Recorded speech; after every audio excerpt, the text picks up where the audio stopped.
Dining কিরকম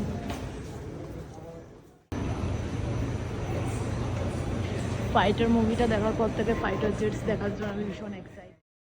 hello everyone, welcome back to my YouTube channel.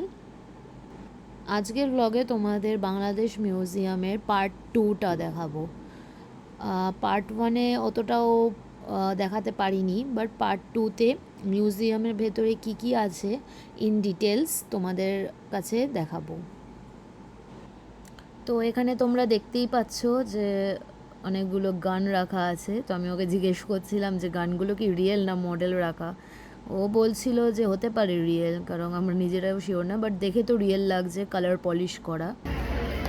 মিউজিয়ামটা actually অনেকটাই বড়, কোথায় কি আছে বোঝা যাচ্ছে না, ঘুরে ঘুরে দেখতে হচ্ছে। নিচে মনে হয় সামথিং সাবমেরিনের কিছু একটা আছে, এখন ওটাই দেখতে যাব। আমরা যেখান থেকে আসা শুরু করেছি সেখানেই আমরা ফিরে আসছি। এই যে নিচে সাবমেরিন বলছিল, সাবমেরিন না অন্য কিছু। উপরে যাবো কিভাবে?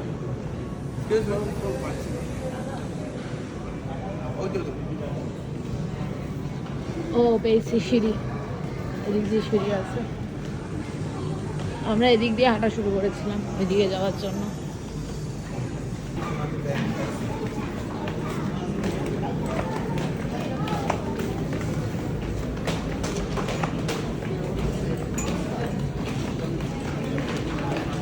তারপরে আমরা ঘুরতে ঘুরতে চলে এসেছিলাম আন্ডার ওয়াটার সব দেখতে।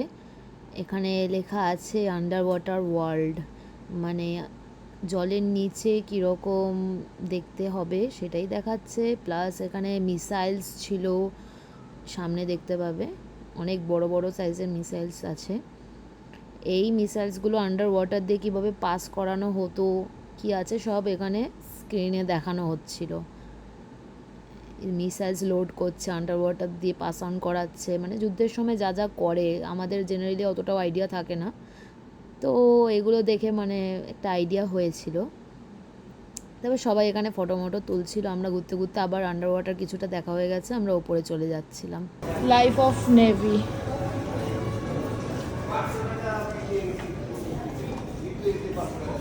নেভির ভেতর কেমন, মানে ডাইনিং কিরকম।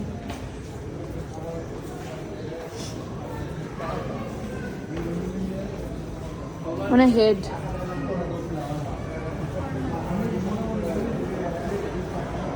দেখে পুরো অ্যাকচুয়াল লাগছে।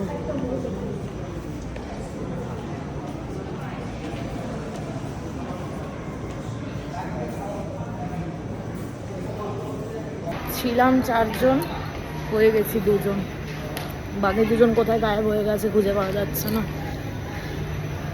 ওরা ওদের মতো দেখছে, আমরা ঘুরে বেড়াচ্ছি এদিক ওদিক। দেখি ওপরে গেছে কিনা, ওপরে গিয়ে খুঁজি।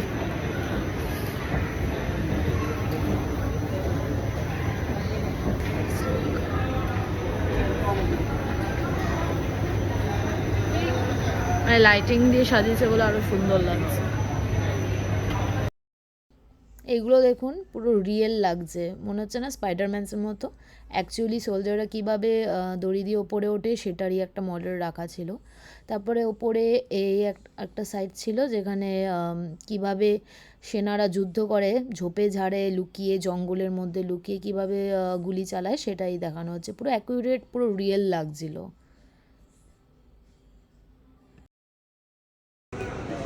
যুদ্ধের সময় যেভাবে যুদ্ধটা হতো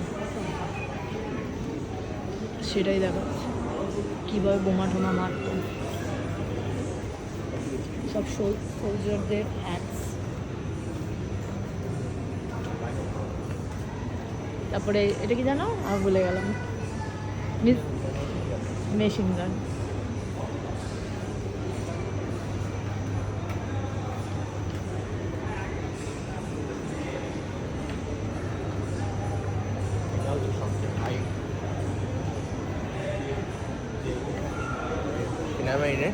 হ্যাঁ, সবচেয়ে বড় পোস্টার, এদের পোশাক হয় আলাদা, জলের ভেতরে যুদ্ধ করে। পড়ে যাচ্ছি ওপরে, এবার ফাইটার জেটসগুলো থাকবে। এখানে নর্মাল যুদ্ধের সব কিছু দেখলাম, এখন ওপরে ফাইটার জেটসগুলো দেখতে যাবো। কিছু বলবে? দেখছি, আমি কিছু বলার নেই। शाबाश बेटा, बहुत बढ़िया। পাঙ্খাটা কি? পাঙ্খার এইটা ও আচ্ছা আচ্ছা, ভেতরের মেশিনটা দেখাচ্ছে।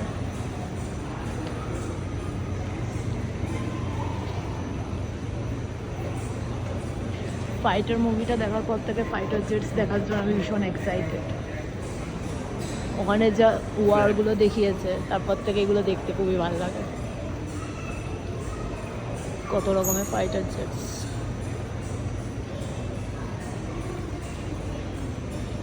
এদিকেও আছে, এদিকে মনে হয় প্লেনের মেশিনটা দেখাচ্ছে।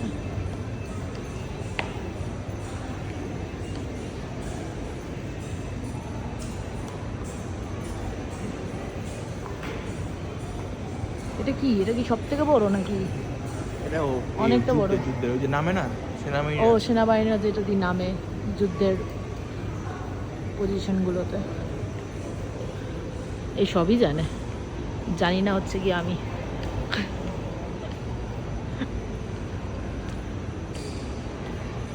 এটা হচ্ছে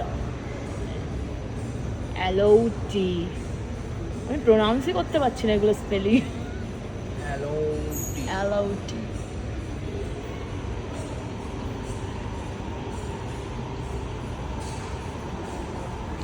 এটা হচ্ছে টুইন অটার। টুইন অটার।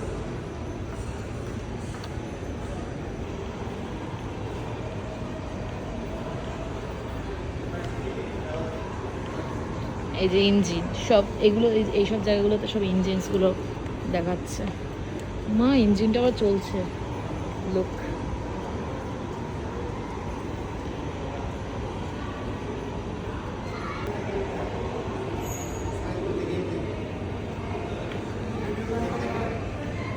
ভিডিও করতে গিয়ে বলে ভিডিও করা যাবে না, এখন লুকিয়ে লুকিয়ে ভিডিও করতে হবে। কি করবো? জঙ্গলে যায় না রাডার।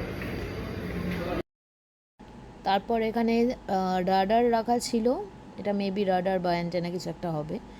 আর এখানে দেখতে পাবে অনেক রকমের মিসাইলস। তারপর এত রকমের মিসাইলস থাকে একটা মানুষের জেনারেলি আইডিয়া থাকার কথা না, আমারও ছিল না। মানে এগুলো না দেখলে জানাই যেত না যে এত কিছু মিসাইলসের এত রকমের ডিভিশনস আছে, এত রকমের পাওয়ার্স আছে। তারপর কি নেই এখানে। তারপর এই জলের ওপর একটা সাবমেরিনের মডেল রাখা ছিল। উপরেও অনেক কিছুর মডেল আছে, সাবমেরিন আছে, হেলিকপ্টার আছে, প্লেন আছে, মানে কি নেই সব কিছুই রয়েছিল। মানে একটা যুদ্ধ করতে, একটা যুদ্ধ না মানে মোটামুটি যুদ্ধে করতে যত কিছু লাগে সব কিছুই এখানে মডেলস রাখা ছিল। একটা আইডিয়া। আর কি আছে? এটা শেষ না আরও আছে? উপরে উঠতে হবে আরও পরে। এই যে এটা মানে মিসাইলেরই ইয়ে, এটা তো থাকার মতো মনে হচ্ছে না, মিসাইলেরই যেটা একটা।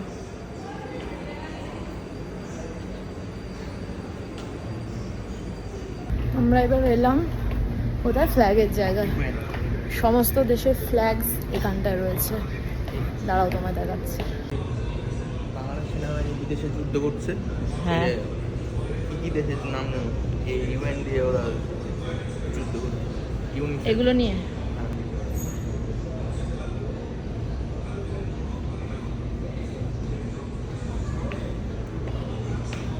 আমার ইন্ডিয়ার ফ্ল্যাগ কই? ওইটা না, ফার্স্ট এডটাই।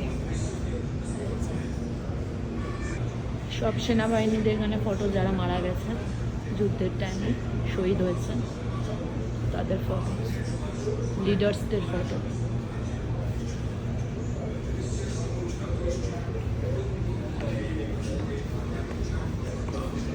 এগুলো হচ্ছে সমস্ত রকমের ব্যাচেস, ডিভিশন অনুযায়ী ব্যাচেস।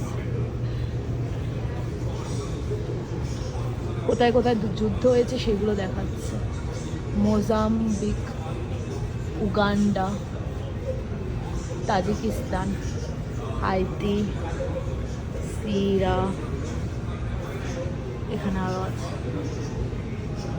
সব যুদ্ধের ফটো। বাংলাদেশ আর্মির symbol. soldiers can do it. যেন আবার হারিয়ে গেছিল, আবার ফিরে এসছে। দেখা হয়ে গেছে, সব কভার হয়ে গেছে। বাহ, ওপর থেকে লুকসটা দেখো, আরো সুন্দর লাগছে। এই জায়গার পজিশনটা আমার খুব সুন্দর লেগেছে, এটা মিউজিয়ামের ভেতরে, এই জন্য এটারও শ্যুট নিয়ে নিয়েছি আমি। কক্সবাজার রেল স্টেশনের ডেমো। এটা হচ্ছে সাবমেরিনের ভেতর থেকে সেনাবাহিনীদের গাড়ি বা কিছু একটা নামছে। খালি মিউজিয়ামের ভেতর না, মিউজিয়ামের বাইরেও প্রচুর মডেলস রাখা ছিল। তারপর সব কিছু দেখে আমরা এই বেরিয়ে যাচ্ছি। বেরোনোর সময়ই দেখতে পাবো হেলিকপ্টার মাথার উপর দিয়ে যাচ্ছে, তো এটা দেখে বেশ ভালো লেগেছিলো, একদম নিচ থেকে যাচ্ছে, এটা একটা শ্যুট নিয়েছিলাম আমি। তারপর এই বেরিয়ে গেলাম, রাস্তা দিয়ে চলে যাচ্ছি যমুনা ফিউচার পার্কে। রাস্তাতে এই বেল ফুলের মালাটা আমি কিনেছিলাম। এখানে প্রত্যেকটা রাস্তাতেই মোটামুটি বেল ফুল, জুঁই ফুলের মালা এরকম বিক্রি করে, হাতেও লাগাই, তারপরে গাড়িতেও ঝোলানো যায়, গন্ধটা আমার খুব ভালো লাগে। তারপরেই চলে এলাম যমুনা ফিউচার পার্কে। এটা এখানকার সবথেকে বড় মল। এই যে নবরূপা, আমি যতবার আসি এখান থেকে আমি চুড়িদার কিনি। এদের পাকিস্তানি চুড়িদার খুব ভালো কালেকশন আছে, 50% সেলও চলছে।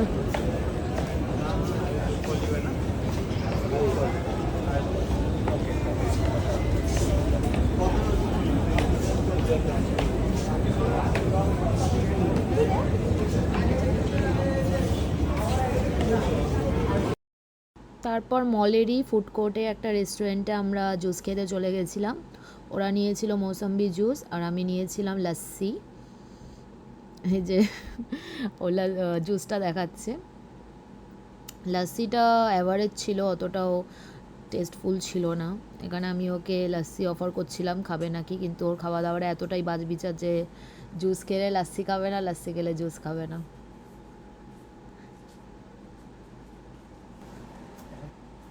তারপর এই আমরা আমাদের ড্রিঙ্কস এনজয় করে বেরিয়ে যাচ্ছিলাম। তো মলটা তোমাদের দেখাচ্ছি যে কতটা বড় আর কতটা ফ্লোরস আছে। এটা তো খালি ভেতর থেকে দেখা যাচ্ছে, আর যেখানে শপসগুলো আছে সেখানে ওই জায়গাটা আরোই বড়। তারপর এই আমরা বেরিয়ে গেলাম। মলের বাইরে লাইটিংস ডেকোরেশনসটা দেখতে পাচ্ছ, কারণ তখন ঈদের টাইম ছিল, আমরা ওই টাইমে গেছিলাম। তারপর গুলশানের রোডে এই গাড়িটা আমার চোখে পড়েছে, গাড়িটা অনেকটা ইউনিক, মিৎসুবিশির গাড়ি, মানে কালারটা জাস্ট দেখো অন্যরকম, দারুণ দেখতে লেগেছিলো আমার এই গাড়িটাকে। তারপর এই গাড়িটার পেছন পেছনই যাচ্ছিলাম, আর গাড়িটা এতটাই ভালো লেগেছে যে গাড়িটাকে আমি দেখছিলাম। তারপর আমরা রেস্টুরেন্টে চলে এলাম।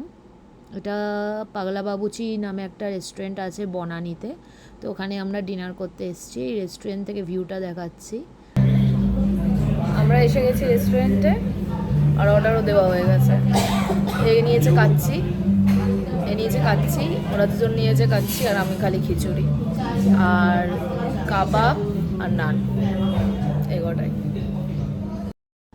তারপর এই কাবাব সেকশনে লাইভ কাবাব কাউন্টার ছিল, সেখানেই দেখাচ্ছিলাম যে আগুন জ্বলছে পুরো কাবাব বানাতে গিয়ে। তারপর আমরা চা অর্ডার করেছিলাম, কারণ আমাদের খাওয়ার আসতে টাইম লাগতো। তো এই হচ্ছে আমার favourite item, kebab with none, মানে আমার খুব পছন্দের একটা ডিশ, কাবাবের সাথে ফুলকো ফুলকো নানটা খাওয়া। তো সেটাই খাচ্ছিলাম। এই যে বিগেস্ট ফুডি, মানে খাওয়া দাওয়ারের দিকে আমি চুজি হলেও খাবার দাওয়ার মানে আমার পছন্দের মতো খাবার যদি হয়ে যায় তো আমি ভীষণ স্যাটিসফাইড হয়ে যাই। তো আমি অর্ডার করেছিলাম খিচুড়ি, যে খিচুড়ি, তার ওপরে বেগুন ভাজা, তার ওপরে ডিমটা একটু অন্যরকমই খেতে ছিল, কারণ ডিমটা কেমন যেন একটু রবার টাইপের লাগছিল, বাট টেস্টফুল ছিল। আমি বসে বসে গ্রিন চিলি খাচ্ছিলাম, মানে আমি কতটা স্পাইসি ফুড লাভার বুঝতেই পারছো। তারপর বাড়িতে এসে তরমুজ খেয়েছিলাম এখানকার, তরমুজের কালারটা একটু অন্যরকম, তাই তোমাদেরকে দেখালাম।